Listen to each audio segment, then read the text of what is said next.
Okay, so now we have Valerie here. She's going to show us a little bit about jewelry modeling. Now this is especially important when you're doing things like working on a shopping network, or if you've been hired specifically by a jewelry company or jewelry brand and you're only showcasing the jewelry. So we have here, she has earrings, a necklace, a ring, and a bracelet on. Now we're going to sort of go through this individually so you get a really good idea, and then we'll show you how you can model them all together if it's like a set. So let's start with the earring. So now when she's on television, like I said before, you are going to have your prompting preview screens. So you will know which camera they're coming to and when they're coming to you. So you'll have your long shot, which will show her full length, and then you'll have your close-up. Now typically for earrings, your close-up is going to be your face. So what she's going to do is show you that when the camera comes to you, she's going to angle her face away from the camera so that way they get a really good view of the earring. Now another good way to showcase this would be maybe to touch the earring just so you could see a little bit of that shine. You wanted to make it look as flattering and as beautiful as possible because again, we are hired to sell a product. So even though she looks gorgeous, it's only secondary to the product that she's selling. Now another great way to do this would be to showcase it with the necklace. So to showcase the necklace, she's going to make sure that it's centered, that it's laying properly on the neckline. And then when the camera comes to her, now it's going to be more of a close-up on the necklace. So she may want to touch the necklace. She may want to show that it shines a little bit. She may want to show it in reference with the ring that she's wearing, if it's a set, if it might complement each other. Now it's the same thing if she was doing a still shot. She would just hold her pose just a little bit longer, obviously, if it's stills. But for video, you want to have, again, that constant flow of movement. You want to show life in the things that you're selling when you're on video, when you're on live television. There has to be that moment where people at home are watching and they're thinking, wow, that is beautiful. Look at how that shines when she's moving. That's how it's going to look on my neck. That's how it's going to look dangling from my ear.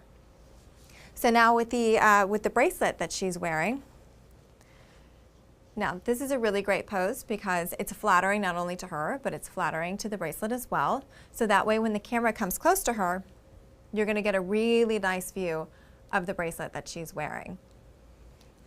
Now another pose that she might move into, she's utilizing her pockets. Again, it's also showing a feature of the dress, which could be simultaneously sold if she's on the shopping network.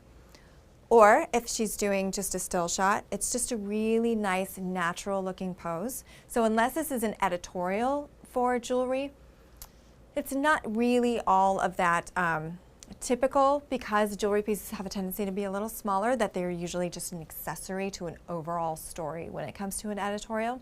If we're thinking just jewelry specific advertisements here, it's going to be, the outfits are going to be a little cleaner so that they don't detract from the jewelry. The jewelry is going to be your main focus, your main feature, because that's what's being sold. So yes, you might want to touch the bracelet a little bit here just to show that little extra glimmer there. And then she might also want to do the same thing when it comes to selling the ring. So she's got this beautiful ring here on her finger, and she's going to have that on the forefront, so that way when the camera comes to it, she can move her fingers just a little bit, just slightly, to catch that little shimmer.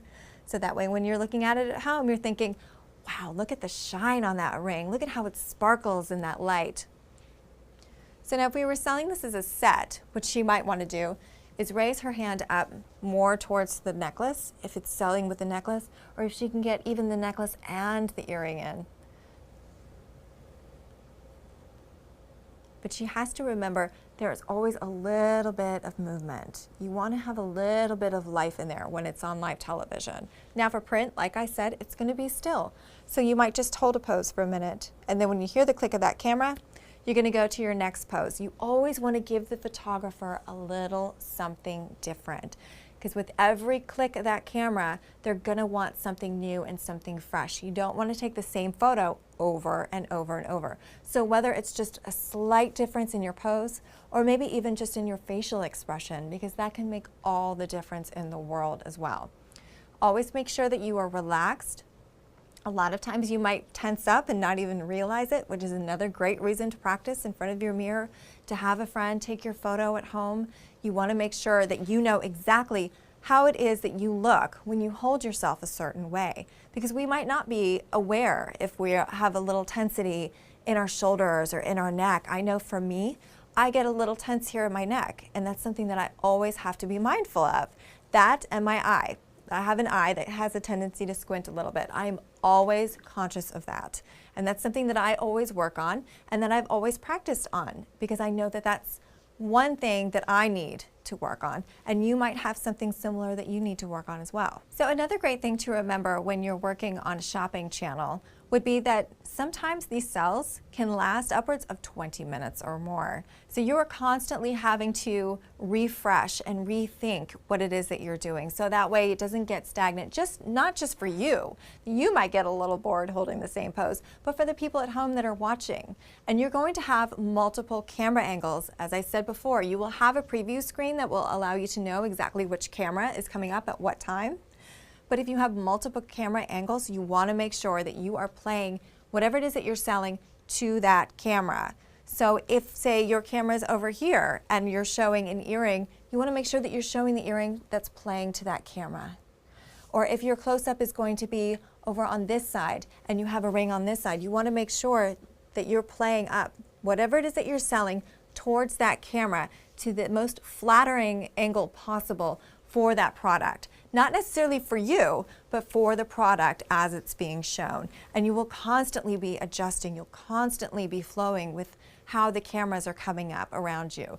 And you'll know which ones are coming up because they will tell you, but you have to remember that that is where you need to be focused. That is where your product needs to be focused. Because once again, we're hired to sell a product and we're hired to make that product look as good as possible.